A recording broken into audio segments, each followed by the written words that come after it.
এই চ্যানেলে সম্প্রচারিত সকল খবরই সচেতনতামূলক এবং শিক্ষণীয়, কোনো কিছুই প্রভাবিত নয়।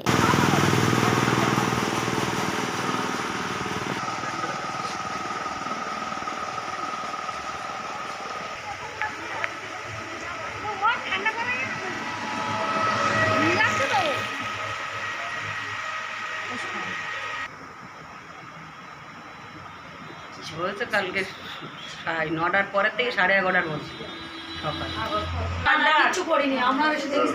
আমরা তো কেউ ছিলাম না, আমার সেই দিদি মারা গেছে, আমরা সব সেখানেই ছিলাম।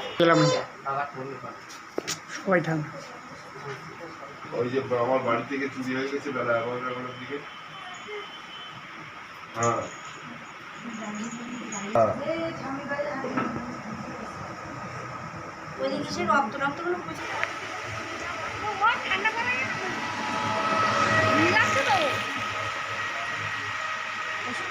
পারিনি, আমি ঠাকুর ঘরে ছিলাম সেই সময়।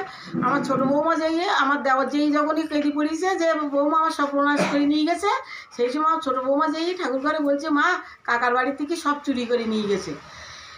এইবার ঠাকুরঘর থেকে বেরিয়ে এসে দেখলাম সত্যি সত্যি সব চুরি করে নিয়ে গেছে, ওই সব ভেঙে চুরি নিয়ে গেছে। আমার ছোটো যার হার ছিল, হাতের ছিল, কানের ছিল, এসবগুলো ভালোভাবে জানি আমি। ওই ছেলেটার আংটি নতুন গড়াই দিয়েছিল, আরও দুটো ছিল, আবার একটু বন্দুকেও কাজ করতো, সেসবও ছিল, সেসব ছিল লকারে। আর ওদের পয়সা করি কী ছিল না ছিল ওরাই জানে। এসব সব ছিল, সব পরিষ্কার করে নিয়ে গেছে। আমাদের তো আর কিছু করার নেই, কি করব। কি চাইছেন এখন?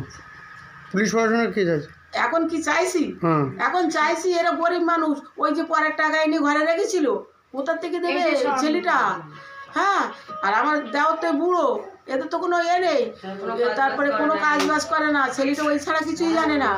এখন ওই টাকাটা শুরু যাতে করে, সবাই সহযোগিতা করি সেইটা চাই। আর এই জিনিসপত্রগুলো অনেকটা সময় নিয়ে গেছে। হ্যাঁ, আপনার নাম? আমার নাম মায়া দাস। কোথায় বাড়ি?